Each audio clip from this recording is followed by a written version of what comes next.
This is Bengali New Year, so I'm a writer, and I wrote a book, and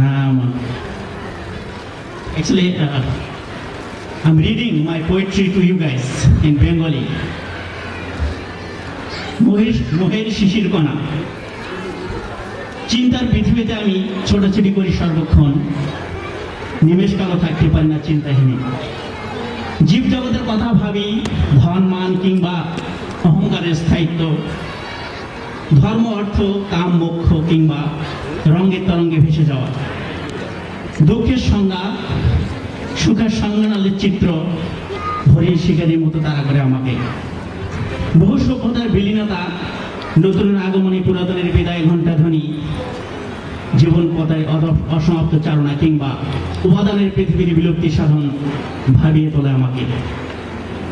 যে ফুল ফুটবে জীবন বৃক্ষে তার নাম হবে সত্য, রজনাতম, এমনই সব ভাবনা ভাবি। পিছনে ফিরে তাকানোর জন্য সময় নেই জীবন প্রহরের যুদ্ধক্ষেত্রে।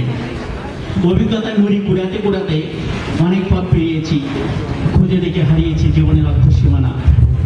তারপর দেখতে পাই শুভ্র ফুলের উপর বিন্দু বিন্দু মোহের শিশির কণা জমাট বাঁধা, তারা শিহরিত হল প্রাণ।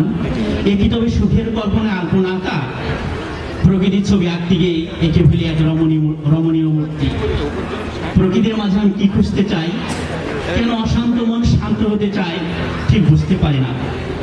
নিজের অজান্তে নিজেকে ফাঁকি দিয়ে শত সহস্র আদর্শপূর্ণ প্রতিজ্ঞাকে উপেক্ষা করে আবেগতাড়িত হয়ে যায়, অদৃশ্য দৃশ্যমান হয়ে ওঠে। হাতে হাত রাখে কোন এক রমণী মূর্তি, ছুটে চলি দিগন্তের পারে, ফুলের শোভা পাখিদের কাপুলে মোহিত করে। সপ্তরঙ্গা রংধনু মদনের তীরে বিদ্ধ করে হৃদয়। Thank you.